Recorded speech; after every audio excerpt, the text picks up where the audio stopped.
ഞാൻ ഇങ്ങനെയൊക്കെ ആയിരുന്നപ്പോഴും ഏറ്റവും വലിയ ദുഃഖം എന്ന് വെച്ചാൽ ഒരു ശാരീരിക പരിമിതിയുള്ള ഒരാൾ വീട്ടിലുണ്ടാവുമ്പോൾ നമുക്ക് ഏറ്റവും സപ്പോർട്ട് കിട്ടുന്നത് നമ്മുടെ കുടുംബത്തിൽ നിന്നാണ്. എനിക്കിപ്പോൾ എൻ്റെ നേട്ടങ്ങളിലേക്ക് എത്തിച്ചേരാൻ ഏറ്റവും എന്നെ പിന്തുണച്ച് എനിക്ക് കൂടെ നിന്നത് എൻ്റെ മാതാപിതാക്കളാണ്, സഹോദരങ്ങളാണ്, കൂട്ടുകാരാണ്. ഇവരെല്ലാവരും എനിക്ക് ചുറ്റുമുള്ളത് കൊണ്ടാണ് എനിക്ക് എല്ലാ നേട്ടങ്ങളിലേക്കും എത്താൻ സാധിച്ചത്. എനിക്ക് വന്നിട്ട് 2.5 വയസ്സിൽ പോളിയോ വന്ന് കാലുകൾ തളർന്നു പോയൊരു വ്യക്തിയാണ്.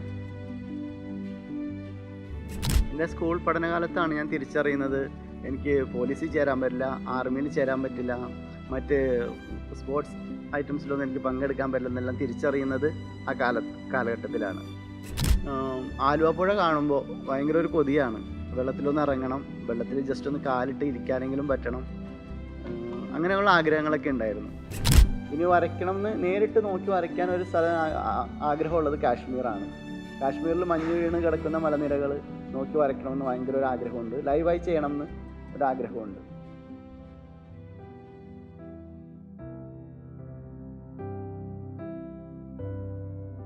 എൻ്റെ പേര് രതീഷ് എന്നാണ്. ആലുവ പറവൂർ റൂട്ടിൽ കരുമല്ലൂർ കോട്ടപ്പുറമാണ് എൻ്റെ സ്വദേശം. അച്ഛനും അമ്മയും എൻ്റെ മകൻ ഇഷാനും അടങ്ങുന്നതാണ് എൻ്റെ കുടുംബം. എനിക്ക് വന്നിട്ട് 2.5 വയസ്സിൽ പോളിയോ വന്ന് കാലുകൾ തളർന്നു പോയൊരു വ്യക്തിയാണ്. ഞാൻ ഒരു ആർട്ടിസ്റ്റാണ്. ചിത്രങ്ങൾ വരച്ച് പെയിൻറ്റിങ്സും പോർട്രേറ്റ് അതുപോലെ ഡ്രോയിങ്സൊക്കെ വരച്ചിട്ടാണ് ഞാൻ എൻ്റെ ജീവിതമാർഗ്ഗം കണ്ടെത്തുന്നത്. ഞാൻ ചെറുപ്പം മുതലേ വരയ്ക്കുമായിരുന്നു. എൻ്റെ അമ്മാവൻ അദ്ദേഹമാണ് എൻ്റെ ചിത്രകലയിലേക്ക് എന്നെ കൈപിടിച്ച് കൊണ്ടുവരുന്നത്. അദ്ദേഹം വരച്ചു തന്ന ചിത്രത്തിന് മുകളിലൂടെ വരച്ചിട്ടാണ് ഞാൻ ആദ്യമായിട്ടൊരു ചിത്രം വരയ്ക്കുന്നത്.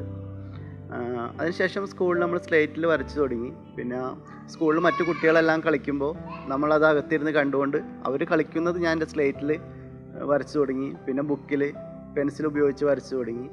അതിനുശേഷം എൻ്റെ സ്കൂൾ പഠനം കാക്കനാടേക്കായിരുന്നു. അവിടെ ചിറ്റേത്തുകര പ്രേഷ്ധാരാം സിസ്റ്റേഴ്സിൻ്റെ ഹോം ഓഫ് ഫെയ്ത്ത് എന്ന് പറഞ്ഞ സ്ഥാപനത്തിൽ നിന്നിട്ടാണ് ഞാൻ പിന്നീടുള്ള എൻ്റെ സ്കൂൾ പഠനം പൂർത്തിയാക്കിയത്. അപ്പോൾ സ്കൂൾ കാലയളവിൽ സിസ്റ്റേഴ്സ് തന്ന സ്നേഹവും കരുതലും പ്രോത്സാഹനവുമാണ് ചിത്രകലയിലേക്ക് കൂടുതൽ എനിക്ക് വരാൻ പറ്റിയത്. ആദ്യമായി സ്കെച്ച് ഉപയോഗിച്ച് വാട്ടർ കളർ ഉപയോഗിച്ച് വരച്ചതെല്ലാം ആ കാലത്താണ്. പിന്നെ സ്കൂൾ തലങ്ങളിൽ മത്സരിച്ച വിജയങ്ങളിലെല്ലാം 1ാം സമ്മാനം നേടാൻ പറ്റിയായിരുന്നു. പിന്നെ ഇപ്പോൾ ജീവിതമാർഗ്ഗമായിട്ട് ചിത്രകലയാണ് ഞാൻ കൊണ്ടുനടക്കുന്നത്. സ്കൂൾ പഠനത്തിന് ശേഷം ഹോം ഓഫ് ഫെയ്ത്തിൽ നിന്ന് നമ്മൾ പോന്നു. അതിനുശേഷം CMI ഫാദേഴ്സിൻ്റെ കൃപാഭവൻ ഇൻസ്റ്റിറ്റ്യൂട്ടിൽ നിന്നിട്ടാണ് ITI പഠിച്ചതും കമ്പ്യൂട്ടർ പഠനം പൂർത്തിയാക്കിയത്. അതിനുശേഷം സ്റ്റുഡിയോകളിൽ വർക്ക് ചെയ്തു, അക്കൗണ്ടൻ്റായിട്ട് വർക്ക് ചെയ്തു. അങ്ങനെയാണ് നമ്മൾ ജീവിച്ചുകൊണ്ട് വരുന്നത്. ഇപ്പോൾ ഫുൾ ടൈം ആർട്ടിസ്റ്റാണ്. ചിത്രകല തന്നെയാണ് ഉപജീവന മാർഗം. ഇപ്പോൾ ഒരു 5 വർഷമായിട്ട് ചിത്രകല തന്നെയാണ് ഞാൻ പ്രൊഫഷനായി കൊണ്ടുപോകുന്നത്. ചെറുപ്പം മുതലേ എനിക്ക് പോലീസ്, ആർമി, പിന്നെ സ്പോർട്സ് ആക്ടിവിറ്റീസ് ഇതെല്ലാം ഭയങ്കര ഇഷ്ടമാണ്. അപ്പോൾ നമുക്ക് ശരീരത്തിന് പരിമിതികളുണ്ടെന്ന് തിരിച്ചറിയുന്നൊരു മൊമെൻ്റ് ഉണ്ട്. നമ്മുടെ കൂടുതൽ പേർക്കും അത് സ്കൂൾ തലങ്ങളിലായിരിക്കും. എൻ്റെ സ്കൂൾ പഠനകാലത്താണ് ഞാൻ തിരിച്ചറിയുന്നത് എനിക്ക് പോലീസിൽ ചേരാൻ പറ്റില്ല, ആർമിയിൽ ചേരാൻ പറ്റില്ല, മറ്റ് സ്പോർട്സ് ഐറ്റംസിലൊന്നും എനിക്ക് പങ്കെടുക്കാൻ പറ്റില്ലെന്നെല്ലാം തിരിച്ചറിയുന്നത് ആ കാലഘട്ടത്തിലാണ്. അതിനുശേഷം നമ്മൾ നമ്മുടെ ഇഷ്ടങ്ങളും ആഗ്രഹങ്ങളൊക്കെ ഉള്ളിലൊതുക്കി പതിയെ ഉള്ളിലേക്ക് വലിഞ്ഞ് ജീവിക്കുന്ന ഒരു പ്രകൃതമായിരുന്നു എൻ്റേത്. ചിത്രകല മാത്രം, ഫ്രീ ടൈമിലെല്ലാം വരയ്ക്കും, അങ്ങനെ മാത്രമായിരുന്നു. പക്ഷെ എന്തൊക്കെ വന്നിരുന്നാലും ആലുവ പുഴ കാണുമ്പോൾ ഭയങ്കര ഒരു കൊതിയാണ്. വെള്ളത്തിലൊന്ന് ഇറങ്ങണം, വെള്ളത്തിൽ ജസ്റ്റ് ഒന്ന് കാലിട്ട് ഇരിക്കാനെങ്കിലും പറ്റണം, അങ്ങനെയുള്ള ആഗ്രഹങ്ങളൊക്കെ ഉണ്ടായിരുന്നു. അങ്ങനെ ഇരിക്കുമ്പോഴാണ് സോഷ്യൽ മീഡിയ വഴി സജി വാളശ്ശേരി എന്ന് പറഞ്ഞൊരു വലിയ ഒരു മനുഷ്യസ്നേഹിനെ കണ്ടെത്തുന്നത്. അദ്ദേഹം 17 വർഷമായിട്ട് സൗജന്യമായി ആലുവ പുഴയിൽ പെരിയാറിൽ പ്രായഭേദമന്യേ ശാരീരിക പരിമിതി ഉള്ളവരെയും എല്ലാവരെയും സൗജന്യമായി നീന്തൽ പഠിപ്പിക്കുന്ന ഒരു വലിയ മനുഷ്യസ്നേഹിയെ കണ്ടെത്തി. അദ്ദേഹത്തോട് ചെന്ന് ചോദിച്ചു, എനിക്കും ഒന്ന് വെള്ളത്തിലിറങ്ങണം, നീന്തൽ പഠിക്കാൻ പറ്റുമോ എന്ന് ചോദിച്ചു. അന്ന് സാറ് തന്ന ഒരു ധൈര്യമുണ്ട്. രതീഷേ, നീന്തൽ പഠിക്കാൻ കയ്യോ കാലോ വേണ്ട, മനസ്സിൻ്റെ നിറവ് വേണമെന്ന് പറഞ്ഞു. ശരീരത്തിൻ്റെ കുറവുകൾ മാറ്റി വെച്ചിട്ട് മനസ്സിൻ്റെ നിറവുണ്ടെങ്കിൽ നീന്താം, നമുക്ക് പുഴ ക്രോസ് ചെയ്യാമെന്ന് പറഞ്ഞു. 22 ദിവസം കൊണ്ടാണ് സാർ എന്നെ നീന്തൽ പഠിപ്പിച്ചത്. കൈകൾ കൊണ്ട് മാത്രം എങ്ങനെ നീന്താമെന്ന് സാറ് പഠിച്ചിട്ട് സാർ അതെന്നെ പഠിപ്പിക്കുമായിരുന്നു. അന്ന് 22-ാം ദിവസം നമ്മൾ ആലുവ പെരിയാർ 1.5 കിലോമീറ്റർ നീന്തി ആശ്രമം കടവിൽ നിന്ന് മണപ്പുറം ദേശങ്കടവിലേക്ക് നീന്തി ആലുവ പെരിയാർ ക്രോസ് ചെയ്തു. അത് ചരിത്ര സംഭവമായിരുന്നു. എനിക്ക് റെക്കോർഡായിരുന്നു. അതായത് ശരീരപരിമിതിയുള്ള ഒരാളും അത്രയും ദൂരം പെരിയാർ നീന്തിയിട്ടില്ലായിരുന്നു. പിന്നെ എന്താ സംഭവം എന്ന് വെച്ചാൽ, നമ്മൾ നീന്തുമ്പോൾ നമ്മുടെ ഷോൾഡർ ടൈറ്റ് ആവുമായിരുന്നു. കൈകൾ മാത്രം ഉപയോഗിച്ച് ദീർഘദൂരം നീന്തുമ്പോൾ ഷോൾഡർ ടൈറ്റ് ആവും. അത് മാറാൻ വേണ്ടിയിട്ട് സാർ എന്നെ ഒഴുക്കുള്ള സമയത്ത് സ്പെഷ്യൽ ട്രെയിനിങ് തന്നു. പെരിയാറിൻ്റെ വിവിധ ഭാഗങ്ങളിൽ കിലോമീറ്ററുകളോളം നീന്താൻ സാധിച്ചു, കടലിൽ നീന്താൻ സാധിച്ചു. അതിനുശേഷം വേമ്പനാട്ട് കായൽ 3.5 കിലോമീറ്റർ നീന്തി വേമ്പനാട്ട് കായൽ ക്രോസ് ചെയ്തു. അത് വേൾഡ് റെക്കോർഡാണ്. അങ്ങനെയാണ് എൻ്റെ അച്ചീവ്മെൻറ്റ് പോയിക്കൊണ്ടിരിക്കുന്നത്. ഞാൻ 4ാം ക്ലാസ്സിലൊക്കെ പഠിക്കുമ്പോഴാണ് പ്രേക്ഷിതാരാം സിസ്റ്റേഴ്സിൻ്റെ ഹോം ഓഫ് ഫെയ്ത്തിലേക്ക് വരുന്നത്.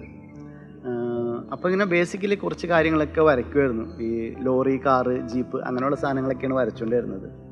സിസ്റ്റേഴ്സിൻ്റെ പ്രോത്സാഹനത്തിലാണ് ഞാൻ കൂടുതൽ വരയിലേക്ക് കോൺസെൻട്രേറ്റ് ചെയ്യുന്നത്. കാരണം കളറ് ആദ്യമായി കാണുന്നതും കളർ ഉപയോഗിച്ച് വരയ്ക്കുന്നതും അവിടെ വെച്ചിട്ടാണ്.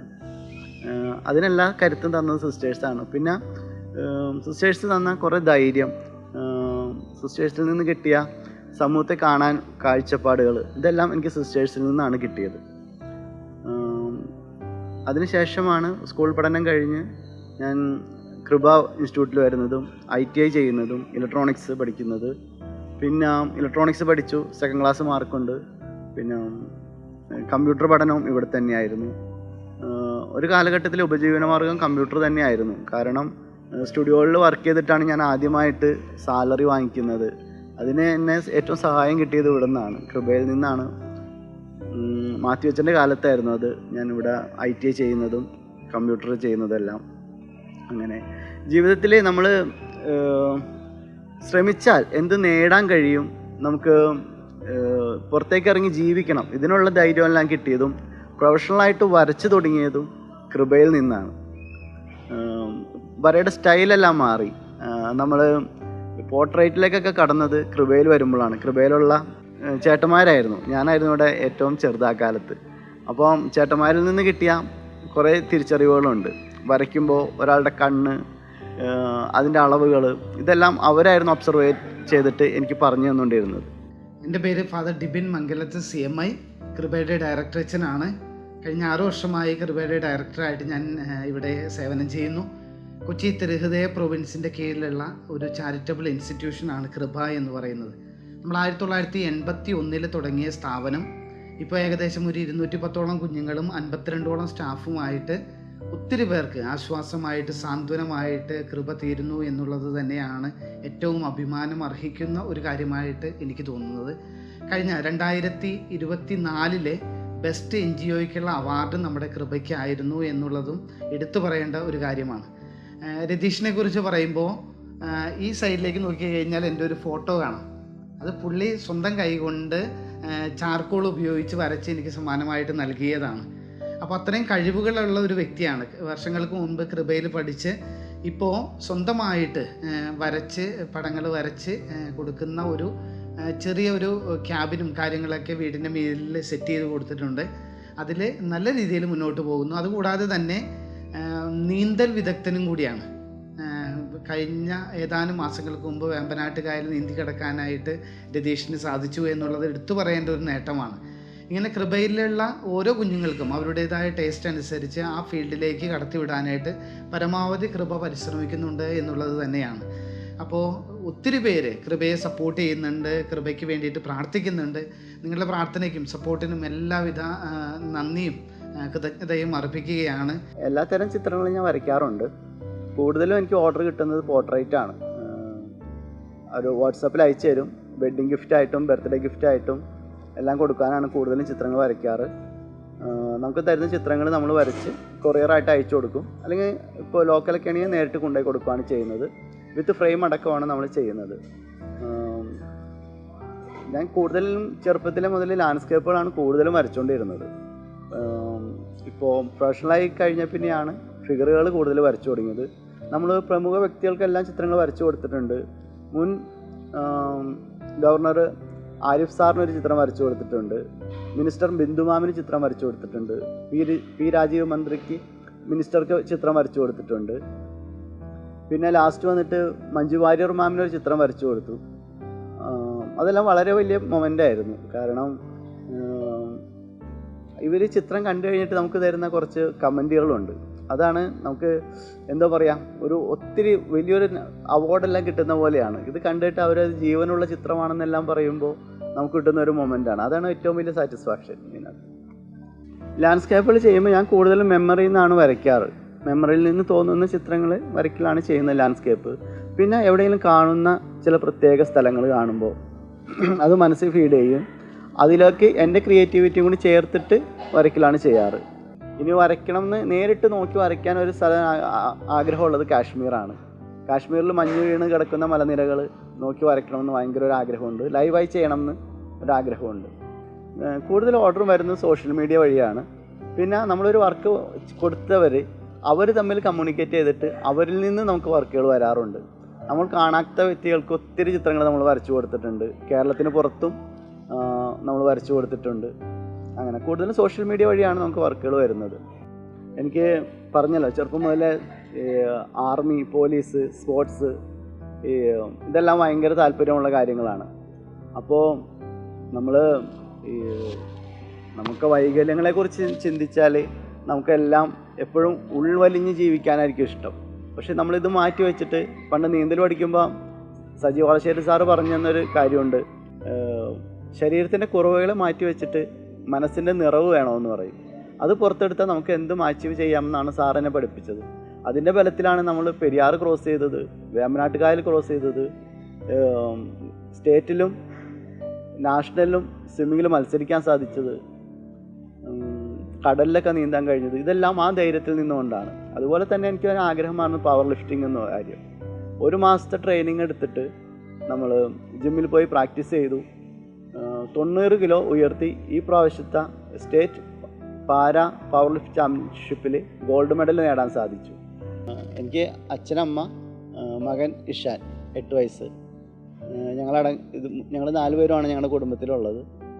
ഞാൻ ഇങ്ങനെയൊക്കെ ആയിരുന്നപ്പോഴും ഏറ്റവും വലിയ ദുഃഖം എന്ന് വെച്ചാൽ, ഒരു ശാരീരിക പരിമിതിയുള്ള ഒരാൾ വീട്ടിലുണ്ടാവുമ്പോൾ നമുക്ക് ഏറ്റവും സപ്പോർട്ട് കിട്ടുന്നത് നമ്മുടെ കുടുംബത്തിൽ നിന്നാണ്. എനിക്കിപ്പോൾ എൻ്റെ നേട്ടങ്ങളിലേക്ക് എത്തിച്ചേരാൻ ഏറ്റവും എന്നെ പിന്തുണച്ച് എനിക്ക് കൂടെ നിന്നത് എൻ്റെ മാതാപിതാക്കളാണ്, സഹോദരങ്ങളാണ്, കൂട്ടുകാരാണ്. ഇവരെല്ലാവരും എനിക്ക് ചുറ്റുമുള്ളത് കൊണ്ടാണ് എനിക്ക് എല്ലാ നേട്ടങ്ങളിലേക്കും എത്താൻ സാധിച്ചത്. നമ്മുടെ ഇഷ്ടങ്ങളും ആഗ്രഹങ്ങളും മുറുകെ പിടിച്ച് നമ്മുടെ ലക്ഷ്യത്തിലേക്ക് എത്തിച്ചേരാൻ പരിശ്രമിക്കുമ്പോൾ നമുക്ക് വേണ്ടത് സപ്പോർട്ടുകളാണ്. ഇപ്പോൾ എന്നെ സംബന്ധിച്ച് എനിക്ക് എൻ്റെ കുടുംബത്തിൽ നിന്ന്, എൻ്റെ ഫ്രണ്ട്സിൽ നിന്ന്, സമൂഹത്തിൽ നിന്ന് കിട്ടിയ സപ്പോർട്ടുകൾ കൊണ്ടാണ് എനിക്ക് ഇത്രയും അച്ചീവ്മെൻ്റ് എല്ലാം ചെയ്യാൻ സാധിച്ചത്. ശാരീരിക പരിമിതിയുള്ള ഒരാളെക്കുറിച്ച് പറയുകയാണെങ്കിൽ യാത്രകളാണ് ഏറെ ബുദ്ധിമുട്ടാണ്. തനിച്ച് യാത്ര ചെയ്യാൻ പറ്റിയ പൊതുയിടങ്ങളല്ല നമുക്ക് കൂടുതലും. കാരണം പൊതുയിടങ്ങൾ ഒന്നും തന്നെ വീൽചെയർ ഫ്രണ്ട്ലി അല്ല. ചുരുക്കം ചില സ്ഥലങ്ങളാണ് നമുക്ക് ഒറ്റയ്ക്ക് പോകാൻ പറ്റത്തുള്ളൂ. ഇപ്പോൾ എന്നെ സംബന്ധിച്ച് ഞാൻ യാത്രകൾ ഏറെ ഇഷ്ടപ്പെടുന്ന ഒരു വ്യക്തിയാണ്. പക്ഷേ എനിക്ക് കൂട്ടുകാരുടെ സഹായം ഇല്ലാതെ ഒട്ടുമിക്ക സ്ഥലങ്ങളിലും പോകാൻ സാധിക്കാറില്ല. അപ്പോൾ ഞാൻ പറയുന്നത്, നമ്മളൊരു ബിൽഡിങ് പണിയുമ്പോൾ, ഒരു പൊതുയിടങ്ങളിൽ ഒരു റോഡ് നിർമ്മിക്കുമ്പോൾ എല്ലാം ഞങ്ങളെ കൂടി പരിഗണിച്ച് ഒരു പൊതുയിടം, ഒരു വീൽചെയർ ഫ്രണ്ട്ലി ആയുള്ള ഒരു ഇടങ്ങൾ നിർമ്മിച്ച് കിട്ടിയാൽ ഞങ്ങൾക്ക് ഏറെ സഹായകരമായിരിക്കും അത്. ഞാൻ കൂടുതലും വീൽചെയറാണ് ഉപയോഗിക്കുന്നത്. പിന്നെ 3 വീലുള്ള സ്കൂട്ടറുണ്ട്. സ്കൂട്ടറിലാണ് ഞാൻ കൂടുതലും യാത്ര ചെയ്യുന്നത്. നമ്മുടെ ഇഷ്ടങ്ങളും ആഗ്രഹങ്ങളും മുറുകെ പിടിച്ചിരുന്നാലും നമുക്ക് ഇതിനകത്തേക്ക് എത്തിച്ചേരാൻ ഒരുപാട് തടസ്സങ്ങളുണ്ടാവും. പക്ഷേ അതിനെ അതിജീവിച്ച് നമ്മൾ ആ ഇഷ്ടങ്ങളിലേക്ക് എത്തിച്ചേരാൻ വേണ്ടിയിട്ടുള്ള നമ്മുടെ പരിശ്രമമാണ് ഏറ്റവും വലിയ കാര്യം. പരിശ്രമിച്ചാൽ നമ്മൾ തീർച്ചയായും എത്തിച്ചേരും. പക്ഷേ തടസ്സങ്ങൾ ഒരുപാടുണ്ടാവാം, നെഗറ്റീവ് കമൻസ് ഉണ്ടാവാം. പക്ഷേ നമ്മുടെ ഇഷ്ടങ്ങളും ആഗ്രഹങ്ങളും, നേരത്തെ പറഞ്ഞ പോലെ തന്നെ, ഒരു വ്യക്തിക്കോ സമൂഹത്തിനോ ഒരു ദോഷവും വരാത്ത എല്ലാ ഇഷ്ടങ്ങളും വളരെ സന്തോഷത്തോടെ മുറുകെ പിടിച്ചോളുക. അപ്പോൾ നമുക്കതിനകത്തേക്ക് തീർച്ചയായും എത്തിച്ചേരാൻ കഴിയും. പ്രിയപ്പെട്ടവരെ, നമ്മൾ പുതിയ ഒരു വർഷത്തിലേക്ക് പ്രവേശിക്കുകയാണ്. നമുക്കെല്ലാവർക്കും ഇഷ്ടങ്ങളും ആഗ്രഹങ്ങളും ഉണ്ടാവും. ഇഷ്ടങ്ങളും ആഗ്രഹങ്ങളും നേടിയെടുക്കാനുള്ള ഓട്ടപ്പാച്ചിലാണ് നമ്മൾ ഓരോരുത്തരും. നമ്മുടെ ഇഷ്ടങ്ങളും ആഗ്രഹങ്ങളും മുറുകെ പിടിക്കുമ്പോൾ നമ്മളൊന്നും ശ്രദ്ധിക്കേണ്ട ഒരു കാര്യമുണ്ട്. നമ്മുടെ ഇഷ്ടങ്ങളും ആഗ്രഹങ്ങളും മറ്റൊരു വ്യക്തിക്കോ സമൂഹത്തിനോ ദോഷമുള്ളതാവരുത്. മറ്റൊരു വ്യക്തിക്കോ സമൂഹത്തിനോ ദോഷമില്ലാത്ത എല്ലാ ഇഷ്ടങ്ങളും ആഗ്രഹങ്ങളും മുറുകെ പിടിക്കുക. ആ ഇഷ്ടങ്ങളിലേക്ക് എത്തിച്ചേരാൻ വേണ്ടി മാക്സിമം പരിശ്രമിക്കുക. ഞാൻ എൻ്റെ ജീവിതത്തിൽ നിന്ന് പഠിച്ച പാഠമാണ്, നമ്മൾ എത്രമാത്രം പരിശ്രമിക്കുന്നോ അത്രയും നമ്മൾ ആ ഇഷ്ടത്തിലേക്ക് എത്തിച്ചേരും. നമ്മൾ ഈ ഇഷ്ടത്തിലേക്ക് എത്തിച്ചേരാൻ നമ്മുടെ പ്രയത്നം കാണുമ്പോൾ നമ്മൾ മാത്രമല്ല, നമ്മളോട് ചേർന്ന് നിൽക്കുന്ന നമ്മുടെ സമൂഹവും നമ്മളെ സപ്പോർട്ട് ചെയ്യും. നമുക്ക് എത്രയും വേഗം അതിനകത്തേക്ക് എത്തിച്ചേരാൻ കഴിയും.